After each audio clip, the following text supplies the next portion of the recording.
Esa cosa lleva abierto desde el año 73, 1973.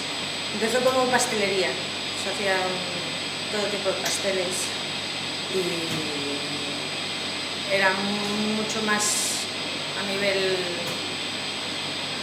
¿cómo te explico? Pues a nivel Galicia, a nivel España. Después se fue haciendo cada vez más familiar. Bueno, terminamos haciendo pasteles en Santiago, una pastelería en Santiago. Y poco a poco, bueno, con la famosa tarta de Santiago desde el primer día, claro. Y poco a poco nos fuimos quedando con la tarta y con las piedras, que es realmente lo que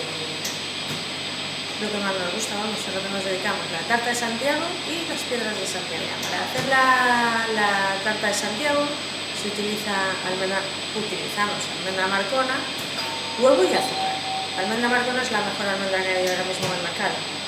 Y para hacer las piedras de Santiago, chocolate de lo mejor y la misma almendra que la tarta, la marcona.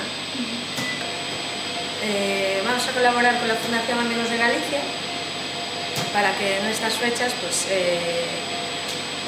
les lleven tartas y piedras a las familias de la comarca de Santiago y también a las familias con más niños de Galicia. Nos gusta que en estas fechas pues, todo el mundo pueda tener pues, un dulce que le alegre, aunque sea un día.